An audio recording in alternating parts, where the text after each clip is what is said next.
Thank you.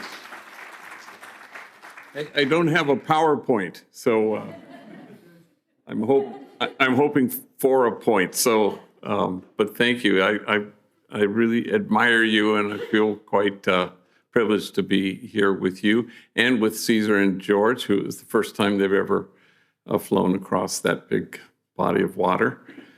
And I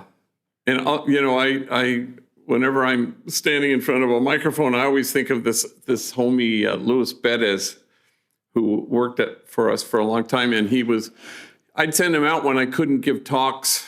I wasn't available, and he was good. He knew how to communicate what Homeboy was about, and one night he and we went out to dinner, and he was giving me tips on how to speak publicly. And he said, you have to pepper your talk with self-defecating humor. And I said, yeah, no shit. That is good advice. I've been here a few times, so I always feel like maybe folks have heard me before. And so I can remember, a homie named Hector, a little guy who was trying to redirect his life, and he was really heavily into his gang life. And then he came to work at Homeboy, a little guy, 15, and he was back in school for the first time, and he was really a smart kid. And he came into my office, and he was making small talk, and he said, oh, by the way, I ran into a man who attended one of your talks once. I said, really? He goes, yes. He found your talk rather monotonous. I said, oh my gosh, he did? Well, no, actually that didn't happen, but I need practice using bigger words. So I encouraged him to practice on somebody else. Yesterday in the States, I'm not going to talk about Trump, but was the Martin Luther King holiday.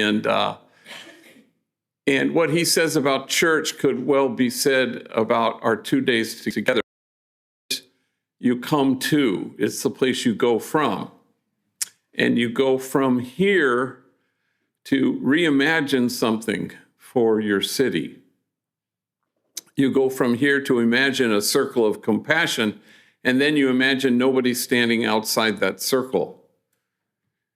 You go from here to create a community of kinship such that God, in fact, might recognize it, whether you're an atheist Catholic or an atheist Protestant. You imagine something that's larger, that represents a larger love.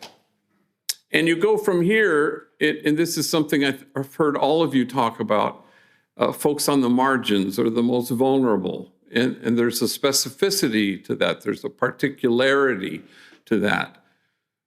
You go from here and you stand at the margins because that's the only way they'll ever get erased is if we go together and stand out at them. And you stand with the poor and the powerless and the voiceless. And you stand with those whose dignity has been denied and those whose burdens are more than they can bear. And what a privilege it is for all of us to go from here and stand with the easily despised and the readily left out, to stand with the demonized so that the demonizing will stop, and to stand with the disposable so that the day will come when we stop throwing people away. That day will come. I feel more confident that that day will come because of you and coming to know you. That day will come. And we create a community of cherished belonging. And that day will come. But all of you know what it feels like to have people accuse you of wasting your time at the margins. But the prophet Jeremiah writes, for in this place of which you say it is a waste, there will be heard again the voice of mirth and the voice of gladness, the voices of those who sing. Because of you in this city, other voices get heard. And that's exactly as it should be.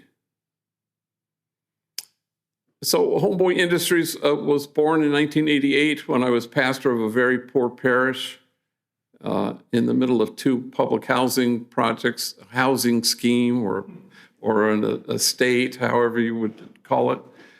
Very poor, very densely populated. We had 8 gangs in that one tiny area. And the LAPD called my parish the place of the highest concentration of gang activity in the whole city. So if LA was the gang capital of the world, my parish was the gang capital of Los Angeles. I buried my first young person killed because of the sadness in 1988. And I buried my 263rd young person killed because of gang violence 3 months ago. Not all from that community, but I know a lot of gang members. I get asked. So we started a school, which was the first thing we did because there were so many middle school, junior high age gang members who had been kicked out of their home school. Nobody wanted them. So they were wreaking havoc in the middle of the day. They were writing on walls. They were selling drugs. They were violent.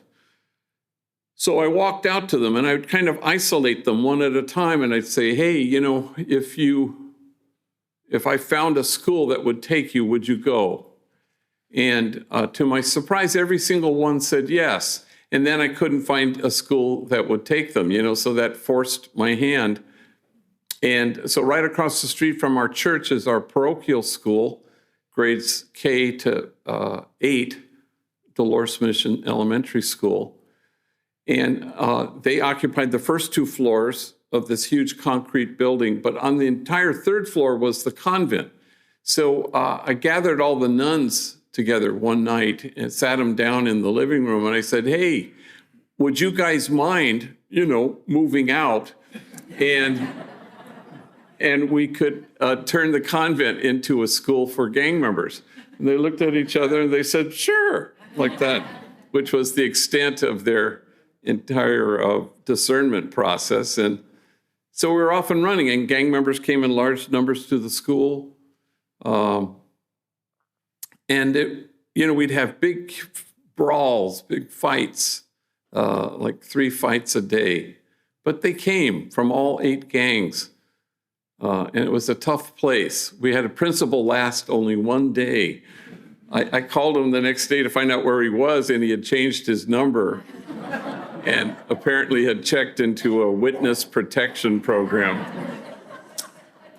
And then they said in short order, you know, if only we had jobs. And so myself and the women in the parish, and the projects were mainly women with children, not many men. Myself and the women, we marched around the housing projects to the factories that surrounded us, trying to find felony-friendly employers. And that wasn't so forthcoming. So we started things, a maintenance crew, a landscaping crew, a crew to build our child care center on our property. And then in 1992, after the acquittal of the 4 police officers who beat down Rodney King, the whole city exploded. Every pocket of poverty ignited, except the poorest pocket, my parish. So the Los Angeles Times wanted to know why that was, so they came and asked me questions. And I said, well, I don't know, you know, maybe part of the reason we didn't ignite was we had 60 strategically hired gang members who had a reason to get up in the morning and a reason not to gangbang the night before, and more to the point of your question, a reason not to torch their own community. And so the article appeared. The following day, I was summoned to the Beverly Hills office of a movie producer named Ray Stark, who happened to have $500 million. And he sat me down and he said, how should I spend my money?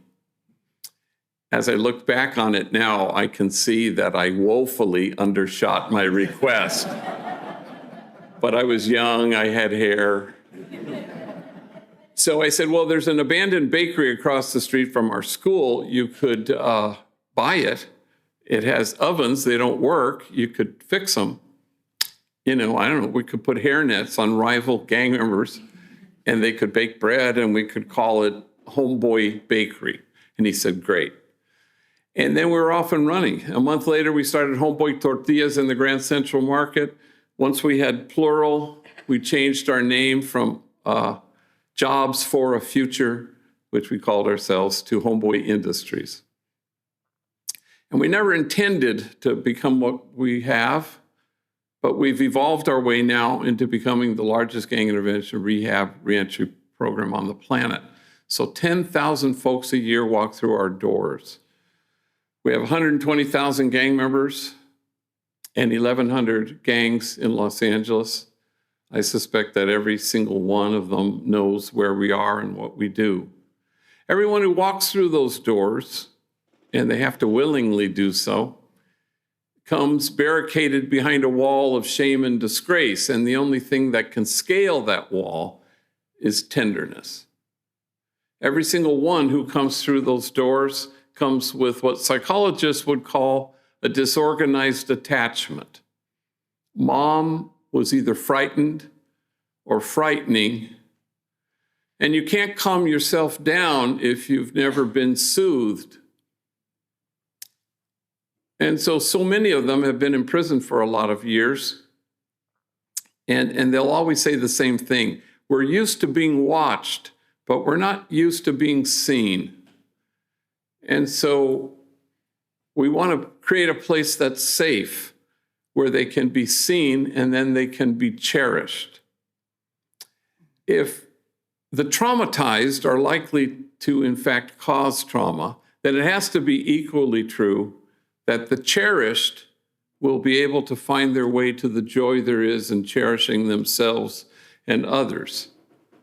There's a logic to that.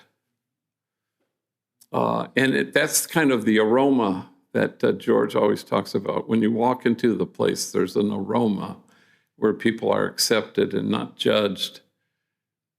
And so we have 800 employees. We have 13 social enterprises. But the centerpiece really is healing. In the early days, we had T-shirts that said, "Nothing stops a bullet like a job." In Los Angeles, we have bullets, unfortunately.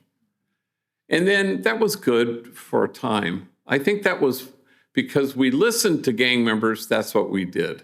But once we knew gang members, we knew that an educated inmate may or may not return, or employed one may or may not return to prison. But then we discovered that a healed gang member will not ever reoffend, period. So it's not so much just about stopping the violence or interrupting the violence. It's about relational wholeness.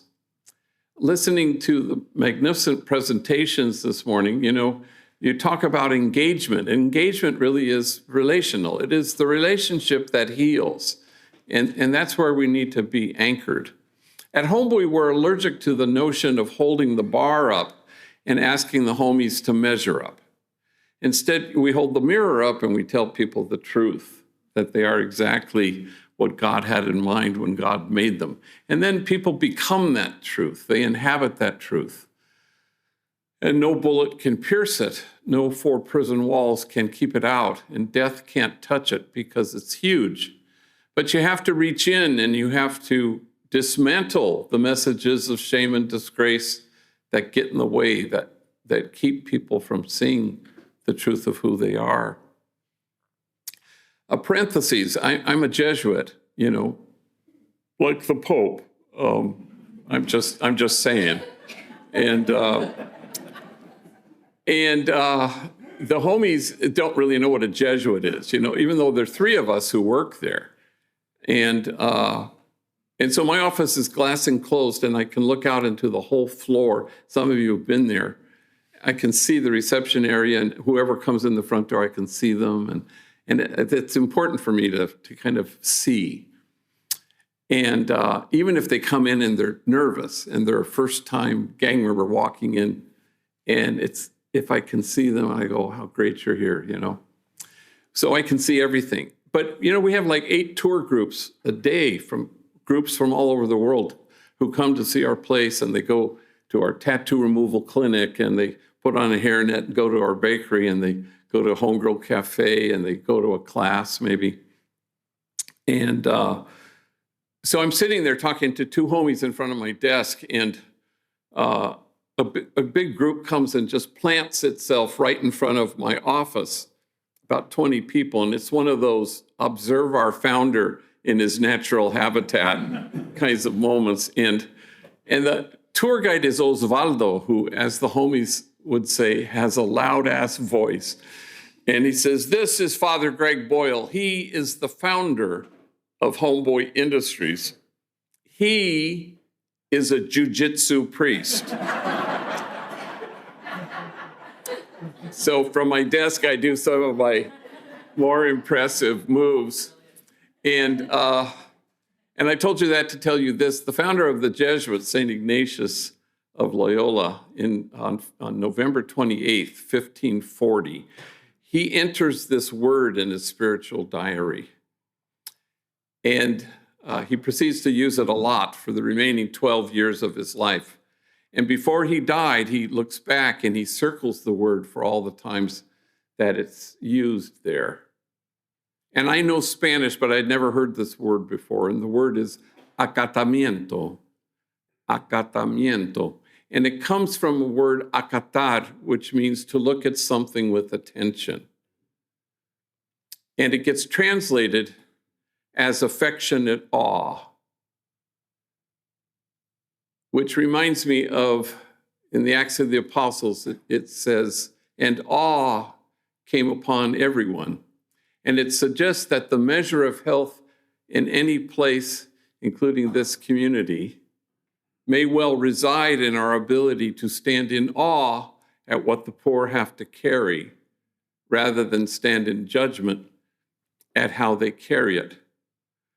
Acatamiento, affectionate awe. And though certainly it was born from a mystical moment between Ignatius and his God, I think that he wanted it to be kind of a stance. What is our disposition when we stand at the margins in the hope to erase them?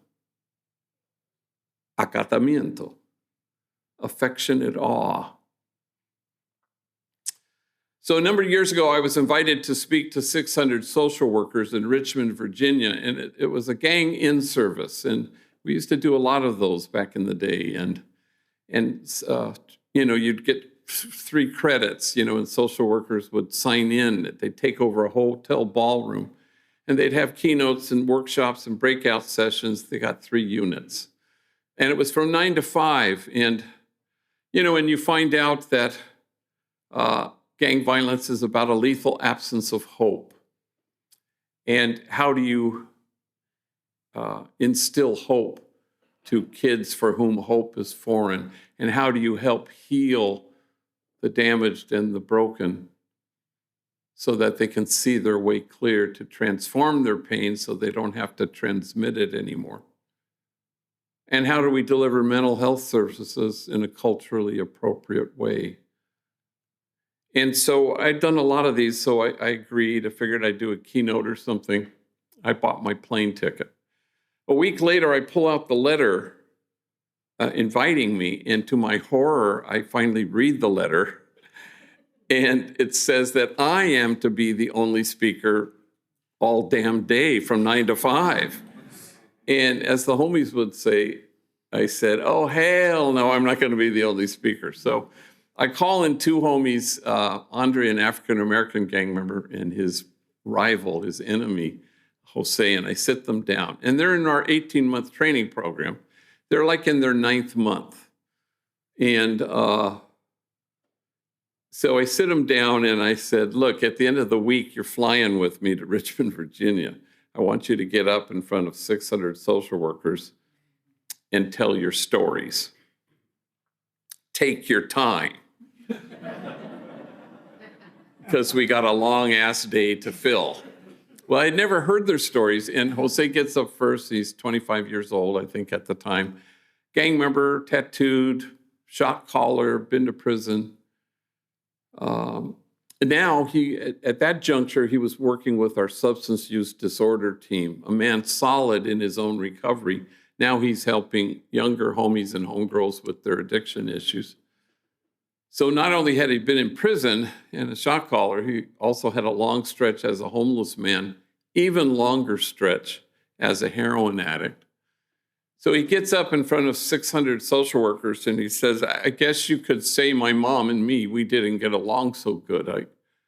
I think I was 6 when she looked at me and she said, why don't you just kill yourself? You're such a burden to me. Well, 600 social workers audibly gasped. And then he says, it sounds way worser in Spanish, he said to me. And they got whiplash going from gasp to laugh. And then he continued, I think I was 9 when my mom drove me down to the deepest part of Baja California. And she walks me up to an orphanage and she knocks on the door. And the guy came to the door and she said, I found this kid. And she left me there for 90 days until my grandmother could get out of her where she had dumped me, and my grandmother came and rescued me.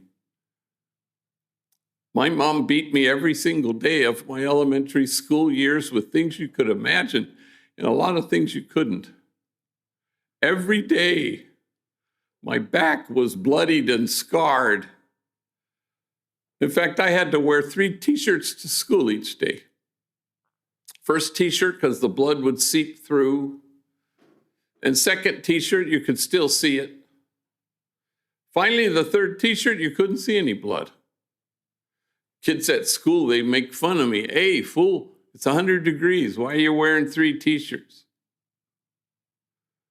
And then he stopped speaking, so overwhelmed with emotion. And he seemed to be staring at a piece of his story that only he could see. And when he could regain his speech, he said through his tears, I wore 3 t-shirts well into my adult years because I was ashamed of my wounds. I didn't want anybody to see them. But now I welcome my wounds. I run my fingers over my scars. My wounds are my friends. After all, how can I help heal the wounded if I don't welcome my own wounds? And awe came upon everyone. Acatamiento, affectionate awe. The measure of our compassion lies not in our service of those on the margins, but only in our willingness to see ourselves in kinship with them.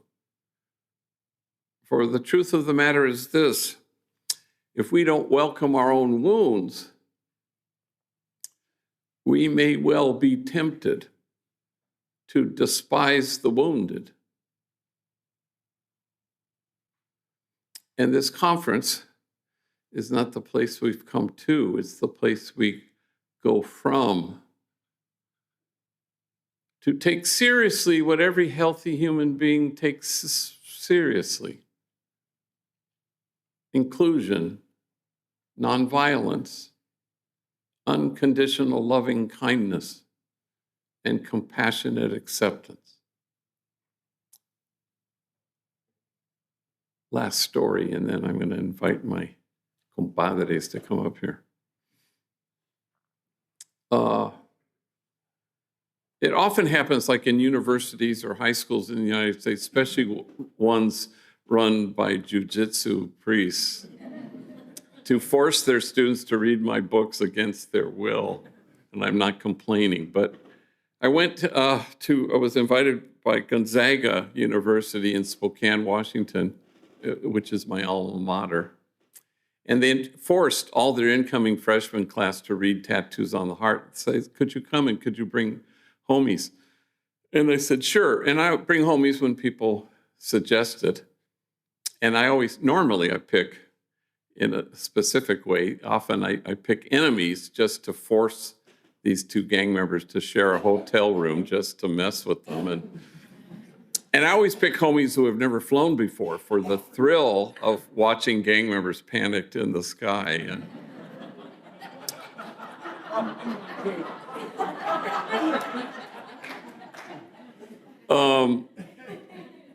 I was at LAX airport once, and these were two older guys, and one guy said to me, "Hey, are we flying Virgin Airlines because it's our first time?"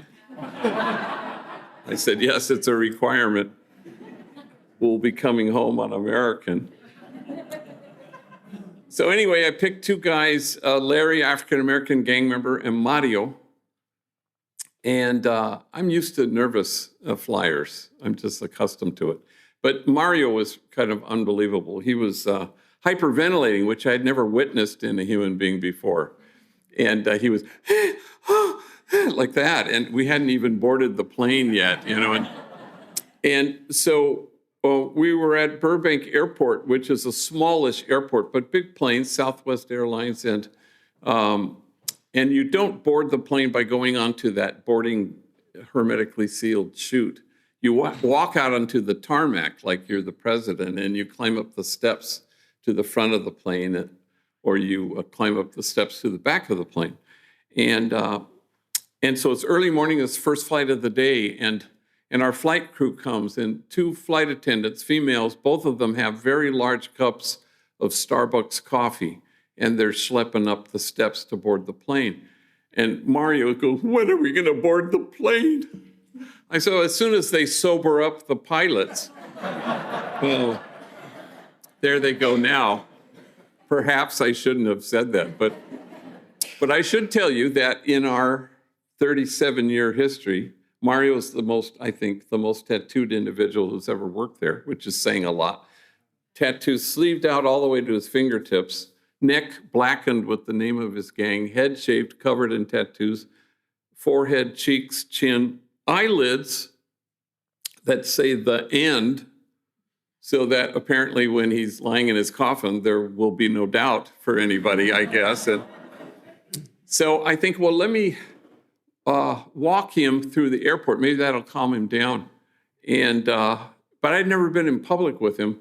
And people are going, "Oh my God." And people are recoiling. Mothers are clutching their kids more closely. And I go, wow, isn't that interesting? Because if you were to go to Homeboy tomorrow, walk up to anybody who works there and says, "Quick, who's the kindest, most gentle soul who works here?" They would wait one beat, and then they'd go, "Mario." Yeah. Yeah. Mario is proof that only the soul that ventilates the world with tenderness has any chance of changing the world. He's proof that the only non-delusional response to everything is kindness. So we get to Gonzaga, and there's a big talk Tuesday night, 1,000 people in a huge, but before that, they don't tell you that they want you to speak and visit to like 93 classrooms. And so I said, "You guys get up there and talk. I'm going to sit in the back." And they did, and Mario was very nervous, but they did a good job. Stories of torture and terror and abuse of every imaginable kind. And honest to God, if their stories had been flames, you'd have to keep your distance. Otherwise, you'd get scorched. I would not have survived a single day of either of their childhoods. So we get to Gonzaga, and a big 1,000 room, and I get the two of them to speak first. And they did a good job, though Mario was terrified. Then I get up and did my thing. And then, as we were about to do here, we do a question and answer period. And I call on a woman, "Yes, ma'am." And we're all three are standing at the one microphone. And she says, "Yeah, I have a question. It's for Mario." First question out the gate. And so Mario comes up, and he's kind of a tall, skinny drink of water, and he's terrified. He clutches the microphone. He looks at the woman. "Yes." And she says, "Well, you say you're a father, and you have a son and a daughter. They're about to enter their teenage years. What wisdom do you impart to them? What advice do you give them? And Mario closes his eyes and he clutches the microphone. He's starting to tremble and he's getting a friggin' hernia trying to come up with whatever the hell he's going to say. When suddenly he blurts out, as soon as he says those two words, he rushes back to his microphone clutching, closed-eyed refuge. And now I know he's losing the battle with his tears, but he wants to get the whole sentence out. I just don't want my kids to turn out to be like me. And there's silence until the woman who asked the question stands. Now it's her turn to cry.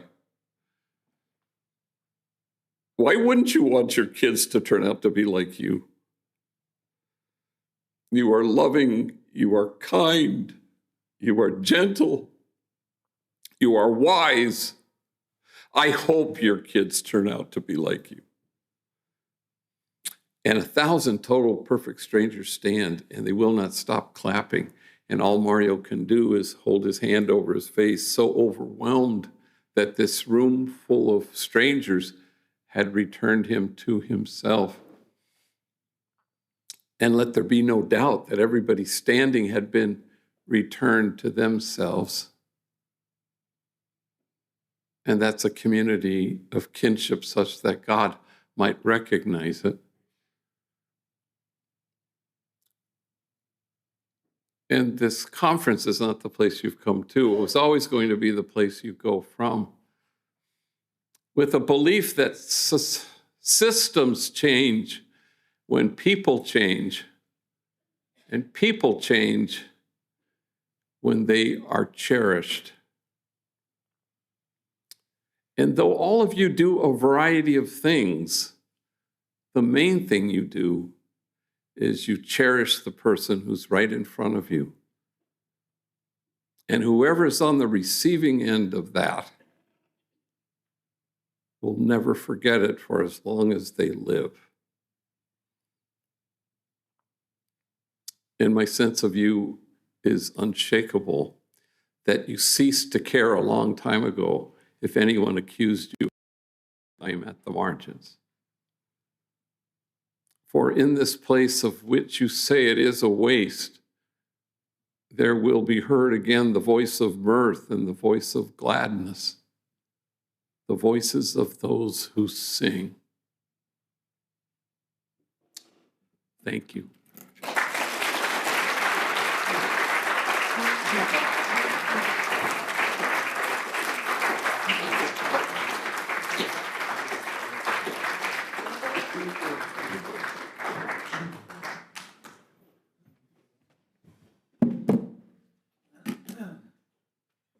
Hello, everybody. My name is Cesar, Homeboys Industries.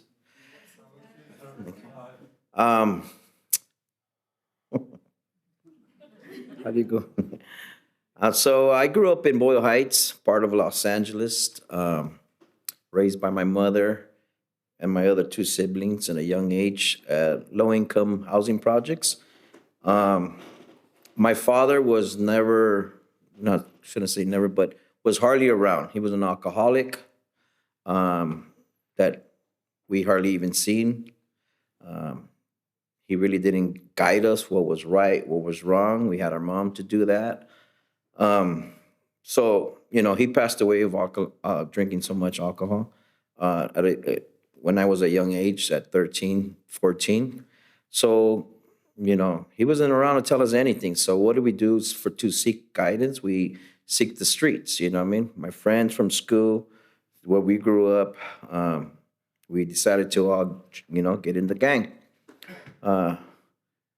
We became gang members from our neighborhood, where, it was fun in games at first, but, when it comes with the violence, drugs, and, the drug selling to become the drug users, it's no fun, you know what I mean? I became a heavily drug user, heavily gangbanger, and those two combinations didn't go, they don't go at all. And I found myself a lot in jails, in and out of jails, in and out a lot of drug programs. I've been to a lot of good ones, and I've been to a lot of the worst ones. You know what I mean? But you know what I mean? At a point in my life, I got very tired of doing the same thing back and forth. You know what I mean? So I remember one time on one of my, should I say, 13 time of drug program. I used to always walk to that place where I used to take the bus, get off somewhere, and then walk. From that walking distance, Homeboy Industries was there. I have a good friend that works there at Homeboys, so I used to see his style. A good, childhood friend of mine. I used to see his style where he had everything going on. You know what I mean? None of us from my era usually go to Homeboys. He was the other side of the other projects. But I seen what he was, accomplishing, traveling, having, a good life. I wanted that for my own version. So I used to just go walk into Homeboys. I walked in voluntarily into Homeboys, but I used to sit in the lobby, not to ask for anything, but just to kill time before I go to my drug program. And then I remember it was like I've been there for a couple of times, but I remember one time the receptionist called me and he said, "Hey, Father Greg wants to see you." I'm like, "What? I don't know. I don't know who he is. What does he want?" "He just wants to see you." So I walked in. Father Greg and I spoke. I told him what was I, going through, what programs I was doing, and he just offered me the opportunity that, if I wanted to work there. So I took the advantage. I started working there, and I started feeling the love by seeing other gang members. When you walk into this place, it's like intimidating because you're seeing a lot of gang members. You're like, and during our gang banging times, these are the people you used to shoot at. And I heard you guys, some of you guys, when we're talking, you guys are into stabbing here. We're over there shooting. You know what I mean? So, if I give you a little detail, if it feels like either you're doing the hunting or you're being hunted, and you're trying to watch your back in every corner. But now that I'm walking into this place, I'm like, oh man, there's my enemies. There's so and so. I remember this guy from jail. But I felt okay when I used to sit there. But now that I got the opportunity to work there, I started working there. I got the chance to work in the curriculum office where I learned to type. I learned how to do Excel and all that good stuff. And then, moving up, I also was part of the reception area, helping out being a G's runner. The G runners that pulling the people into his office, program and research, the reentry program. By then I have time already. Time is flying by for me, and I'm grateful because I'm looking at myself saying I'm not going back to where I wanted to where I was. I'm not getting high no more, so I'm doing something right. So I took advantage of our classes, started working on myself because that was the hardest thing is working on yourself. Anybody can be the great janitorial cleaner or a bakery or whatever, but the hardest part was working on me. Making sure when this job is over, because it is 18 months, what to expect in the streets for myself. Am I going to pass the test? Am I going to go get high again? But sure enough, I did. And I was working on myself, did the classes. I graduated my 18 months. I became staff. And I was offered the opportunity to run one of our social enterprises where I learned, how to be a barista, serve the community, customer service, prep, cook, all that good stuff, and serve the clients, So now I'm the general manager at this social enterprise where thank you. Well, so at the social enterprise, it's called the Homeboy Diner. It's located inside Los Angeles City Hall, where I serve the councilman, the mayor, and all that stuff. But Father Greg calls it Cesar's Hall. You know what I mean? Instead of City Hall. Which now I got another opportunity to be the manager of two more facilities. So I'm going to be overseeing 3 facilities, and my daughter, I have 6 kids. One of my daughters, she's at UCLA. She says, "Dad, how do you do it?" I was like, "Do what?" She goes, "People go to school for what you're doing." I said, "I don't know. I'm just doing it. I just do it because I love what I'm doing." And just street smarts, I guess. You know, it's like dope dealing. You know, you're making sales, and you're just profit. You know what I mean? Bringing profit for the community. You know, back to the home. She goes, no, but you're doing a great job, Dad. Keep it up. You know what I mean? So now I'm going to be overseeing, in the next year, I'm going to be overseeing 3 facilities. So I'm very proud of that. You know what I mean? So I got 16 years at Homeboys, 16 years clean. You know? Yeah, thank you.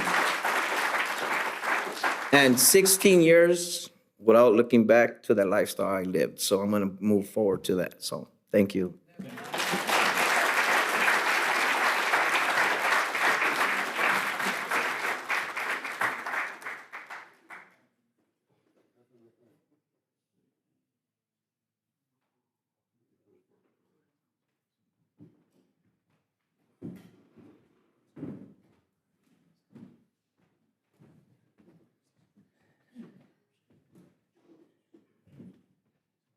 Hello, my name is George Nunez. I have the privilege and honor to work at Homeboy Industries.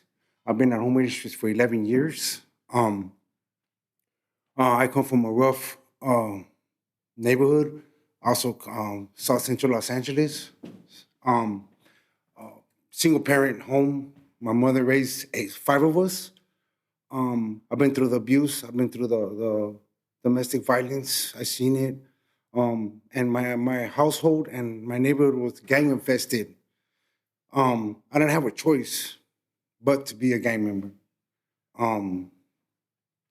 I didn't go to the gang. I ran to the gang because my household was very abusive, and I didn't want to be there. I always thought that I was supposed to be my safe haven, but it wasn't. It was hell on earth. Hell on earth. So I embraced the gang lifestyle. I ran the streets since I was 9 years old. I joined my gang when I was 9.5. I joined my neighborhood and I ran with it. No matter what I had to do with it, I did it 100%. If I had to hurt somebody, I'm going to hurt somebody. So, I did that for a very long, till I was 13 years old, and I ended up going to the California Youth Authority for 13 years. I got juvenile life. And after that, I got out.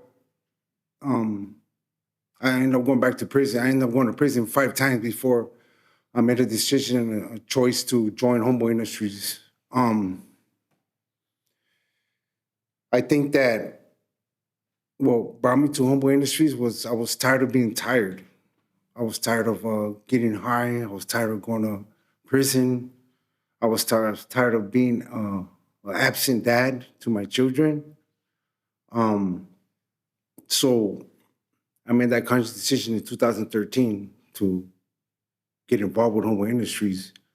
But when I got involved with Homeboy Industries, when I walked in those double doors, I talk about that aroma. And that aroma for me is the love, the tenderness, the respect. Like, I walked in through Homeboys and they're actually giving me a hug. And, I never got a hug before. And it's not like that, And I learned how to put my guard down. I learned how to put my facade down. I learned how to be okay. I learned how to be okay with me, with who I really was. And I went through the classes. I did anger management. I did parenting, project fatherhood, substance abuse. And I think for me, the beauty of my healing was going through therapy. Because for me, what I was taught as therapy is for crazy people. I'm not crazy, but I did therapy and I learned I learned who I really was.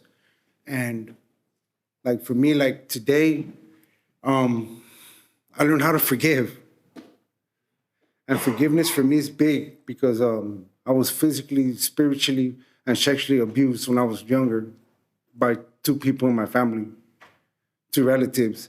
So when I went to therapy, I learned how to forgive. I learned that wasn't my fault. I wasn't to blame.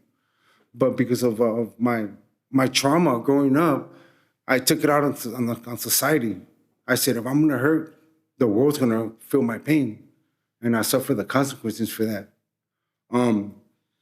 By suffering the consequences, I end up, like I said earlier, I went to jail when I was 13 years old. I didn't get out when I was 25. And then I still wasn't ready when I got out of the California authority, so I went to prison because I wasn't ready to heal. I didn't know how to heal, but been at Homeboys 11 years. I've been 11 years clean.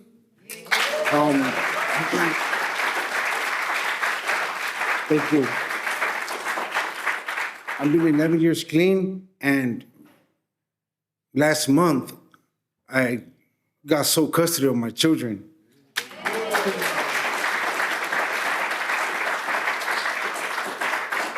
And today I can say that just because I never grew up with a father doesn't mean my kids got to grow up with a father. Because at the beginning I was just a dad. I wasn't a father because I didn't know how to be a father. But through the process of the classes at Homeboy Industries, I learned how to be a father. I learned how to care for my kids. I learned to understand them. I learned to just be in their lives and just be available. Just be available for my children.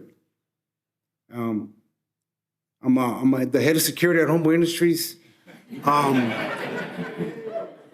And my job is to take care of that guy. And just to keep the place safe. We don't just do security, we do everything that comes along. We do sidewalk therapy. We unload trucks. We do anything that Homeboy Industries needs help with. It's just not about securing the place. It's about helping one person every day that I'm comfortable to know that I've done my job. One person every day. Because we don't have capes. We can't save the world. We don't. But if we save one person every day, we've done our job. And that's my story, and I'm sticking to it. Thank you.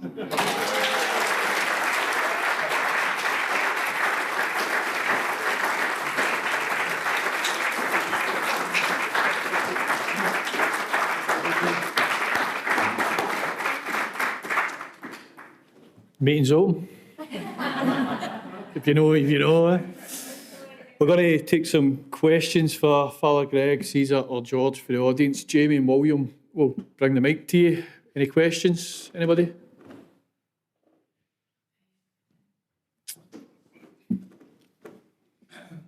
So it sounds similar to a lot of things you hear about. People have to be ready to want to go to the place to make the change. I think this is a challenge for some of us who are working where we see people, we'd like them to make a change in their lives, but they're not ready. Does Homeboy Industries or anybody else have a way where you think, well, actually, we can put steps in people's way so they can make the choice, or do you just have to wait till a person makes that choice themselves, till they've reached that point where they're so tired, they just decide that's it?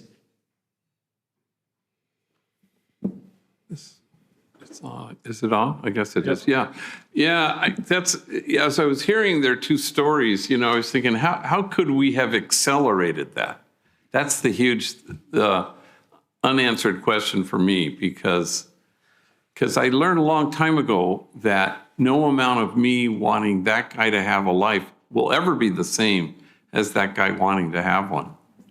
And I learned long ago, a homie told me a dream about he and I were in a room and it was black, dark.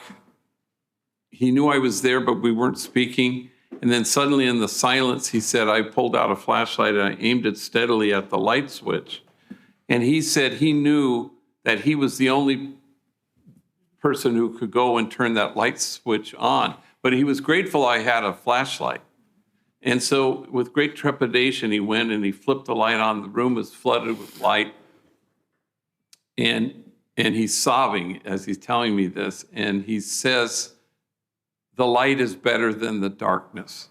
Like he didn't know that to be the case.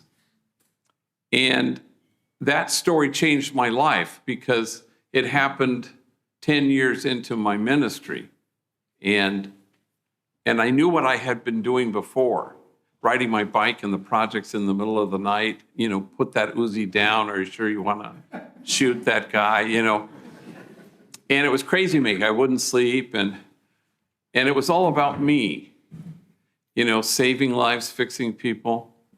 And then I was probably pretty close to burnout, but he told me that dream, and I said, no. I own a flashlight. I know where to aim it. That has to be enough. Now, that may not feel satisfying because we'd love to snatch people up.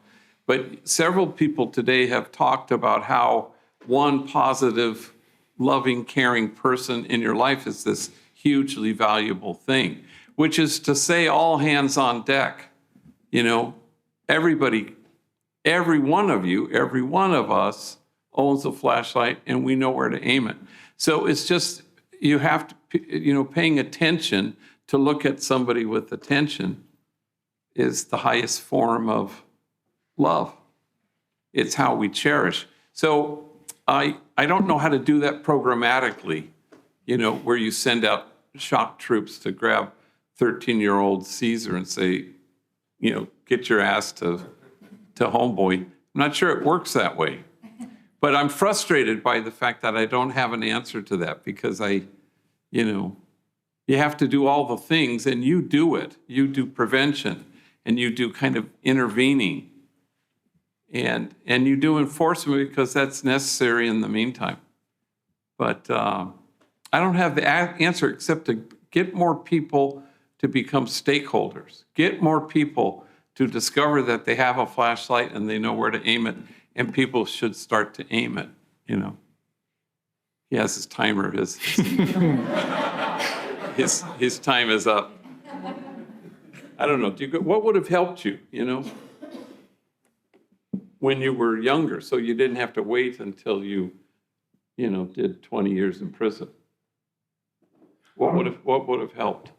I mean, for me, at that moment when I was younger, nothing was going to help because my mind was set. They molded me to not to feel, not to have emotions. So nothing was going to help. I was going to become that one gang member. I was going to become that one juvenile lifer that's going to continue this 100%. At that time, I was blindfolded. Like I only seen the tunnel vision. I only seen this way. I wasn't seeing the positive individual over here. I wasn't seeing my mother over here looking for me late at night because at the end of the day, I didn't care. This was what I was going to do till I died. That's... Any other questions? Oh, Jesus. I hear from Thomas. Aye, thanks for your presentation. Thanks for sharing your life stories with us. I was going to ask, obviously you've been 11 years out of that lifestyle, you've been 18 years. When you bump into existing gang members or friends that you were in gangs with, what kind of response do you get from them today? What did they say? What did your homies say to you now that you're... Some of them don't like it, because I was an asset to them. Some of them are happy for me. Some of them are shocked, like, I couldn't believe you actually even had the courage to walk into Homeboy Industries and even the courage to change your life, to literally give that 32-year worth of gang lifestyle and everything that comes with it, that you actually even doing that. They're shocked that I'm actually out of prison for this long. And some congratulate me, some don't talk to me no more. But at the end of the day, what really matters is me, my children, and Homeboy Industries. That's what really matters to me, for me today. And the people I serve at Homeboy Industries. Thank you, George. Can I ask, is that example led to other people following in your path? Yeah, some of them do, some of them don't. some of them come, some of them don't. There's also kind of a myth that, that once they step away, they talk about it as blood in, blood out, that there will be a consequence for you stepping away from this. And I've been at this for 40 years. I've never seen a consequence, because deep down, it's a measure of health. Like if the homie who says, hey, good for you, that's a pilot light of health that's on enough for him to congratulate you. And the guy that rejects you, that's also a measure of health. The less healthy than the guy who congratulates you. Mm-hmm. So, so the healthy ones go, wow, I appreciate that. Good for you. I'm not there yet, but good for you. Because they can still aspire and long for something, which is always a measure of health. So to the extent that you can galvanize their imagination and they see it, even if they don't walk through the door, but they know you, they say, oh, maybe. It's like a drug rehab. If you're a heroin addict, you go to rehab, you come out, you see somebody you used to shoot up with, and the person who's still getting high says, hey, congratulations, I'm happy for you. I can't do that yet. I hope I will one day, So it connects them to the aspiration, because everybody wants to thrive, but there's enough stuff that gets in the way to keep you from your own longing.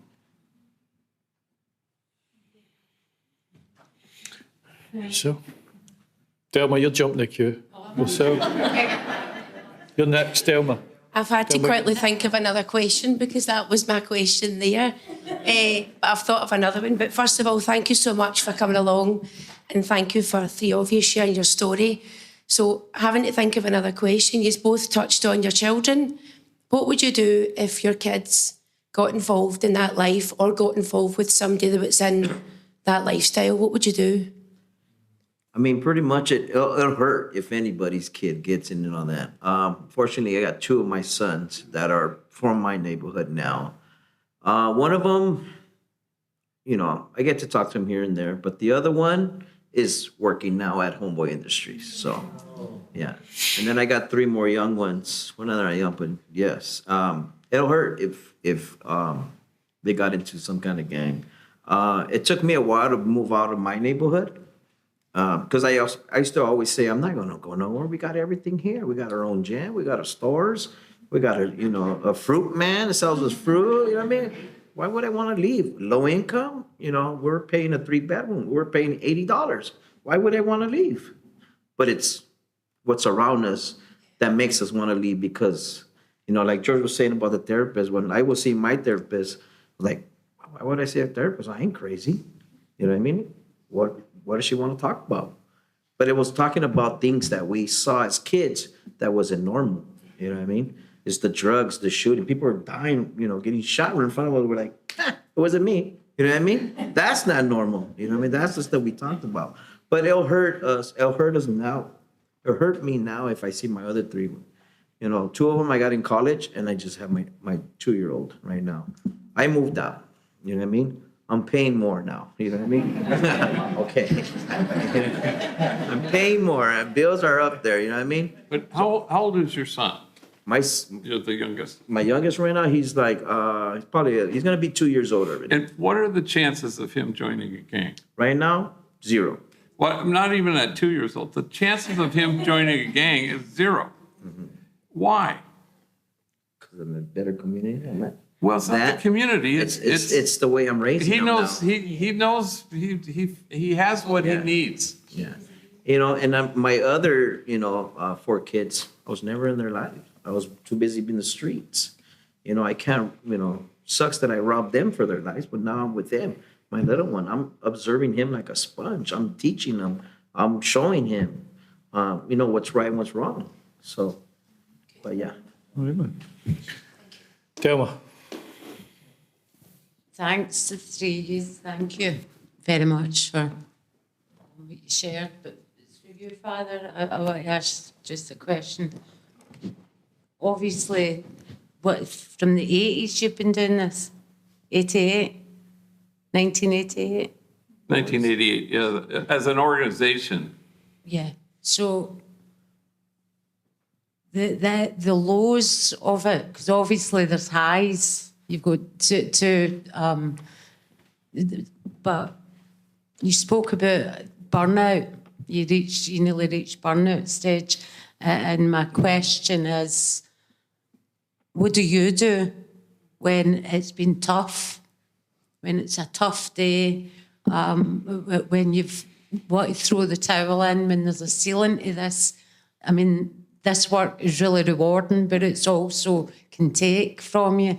Because me personally, I'm like a sponge. I soak up the pain. Because you spoke about it. I'm eyeball to eyeball with them. So sometimes I feel, is this, do you know what I mean? I feel sometimes that I'm reaching burnout and I need to, what do I do to restore my faith? Yeah, we were talking about this yesterday at the Grove. You know, like I never call, I think I saw somewhere on the slide where it said, you know, a successful program. I never call our Homeboy a successful program, mainly because I don't care about success. I don't even care about effectiveness, which seems kind of strange. All I have to, Mother Teresa used to say, we're not called to be successful, we're called to be faithful. So the minute you shift gears and you say, I will be faithful to what I know in my heart is right and true and just, and that loving is my home, and therefore I'm never homesick. So it's never dependent on expectations I have or a list of, I had 3 victories this week and 5 failures. I don't care about that. Am I faithful to the truth of who I am, which is love? That's all I care about. I don't care about evidence-based outcomes. Somebody should. But it's not going to be me. I mean, somebody in our office does data. God love her. And it's important. But that's because the world doesn't understand that. Otherwise, if I cared about evidence-based outcomes and success, I would only work with those people who would guarantee me success. And it's not about me. So if I go to the margins to make a difference, it's about me. But if I go to the margins so that the folks at the margins make me different, then it's about us. And that's the goal. And that is, in its essence, what keeps burnout at bay. Because then if as long as it's not about you, you're not going to burn out. I get it. You feel pain. Everybody does. But our duty and the risk is to delight in the person who's in front of us. And Homeboy has always been that, you know, where if you cherish people, they inhabit their truth. If you cherish people, they know they're people of dignity and purpose. If you cherish people, it enters into this exquisite mutuality where there is no us and them, it's just us. And then you can never burn out with that. You can get exhausted, but you don't burn out, because the measure of our compassion is not how absolutely wrecked are we by the end of the day. No, that just means you've maybe those are boundary things. I don't know. I don't really talk about that, but I think somehow, how do you keep it, you know, purposeful and thriving and life-giving? You just delight in the person who's in front of you. Even when their behavior is wackadoodle, you still kind of go, you lean into with curiosity. I wonder what language this bad behavior is speaking. You don't get tripped up by bad behavior. You're more curious about it than judgmental. Anyway, these are all tricks, I think, that keep us alive and attentive to the person in front of them. But if it's about success stories, like reporters do this to me all the time. Tell me a success story. And I always say, no. Because I don't know what you're talking about, first of all. And what does that even mean? What does that look like? You know, every day somebody is getting a step closer to their own truth, and then they're going to live out of their truth. And after 18 months, except if they become permanent like these two guys, they leave us, and the world's going to throw at them what it's going to throw. But they won't be toppled this time because they've discovered how sturdy and resilient they are because they know who they are. Now, success and failure, I don't know what a failure is. I don't even get it. I don't know what success is by the same token. So I think it's staying in the present moment, delighting in the person in front of you. You can't burn out if you do that. You're still going to feel the pain of people, what they're going through. I don't know. Does that make sense? Yeah, maybe it was, I worded it wrong. Maybe I meant to say, how do you unwind? Sorry, Jane. I really, listen, I've been travelling for 31 hours, so I worded it wrong. How do you unwind, Father Boyle? How do you unwind, you? Well, how do you unwind? Yeah, that's what I meant. And I gave you that long ass. I'm sorry. Mea culpa. I don't know how I unwind, but we laugh. At Homeboy, we say, I heard a homegirl say this once, at Homeboy, we laugh from the stomach. And that's kind of what, we mainly do that all day long. That's how I unwind. Anybody else got a question?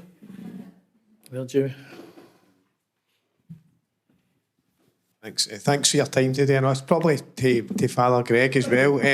Obviously, when you started Homeboy, I think as George touched on, you guys were assets to your gang. When you started it, I'm imagining it get greeted with a bit of suspicion initially, and I'm pretty sure that you were in the middle of all the gang territories. They wouldn't have been happy losing assets that were coming into your place. Did you have to deal with a lot of that initially at the beginning, and how did you overcome that? Yeah, probably initially when I was only working with the 8 gangs and their members, maybe. But pretty quickly, because you can't demonize somebody you know. That's true of rival gang members, but it's also true of people who aren't gang members. And so once you got to know them, you go, no, they're like every kid in the world. They want to have a life. They want their mom to be proud. They want their kids not to be ashamed. They all want the same thing, except for the really mentally ill. I mean, I think among the gang members, the real psychotic or sociopaths, and there were few, they would be kind of, how dare you take our assets away? But that's so minuscule. There's very few who are, we're all on a continuum of health. That's why I love Journey, because it's a journey. We're all walking each other home to wholeness and to health. That's all we're doing for a living. Everybody in this room, we're walking each other home, knowing that none of us are well until all of us are well. And we're all on a continuum of severity where folks who are, nobody healthy goes on a mission to shoot somebody. Nobody does. So how do we help people, regain health? So you never have to talk about good or bad. Those are useless terms. You talk about healthy and maybe not so much. And so how do we accompany people as they become healthier and healthier and healthier? It's what the medical profession in this room, that's what you do. You meet them at a certain moment where they're perhaps quite unwell.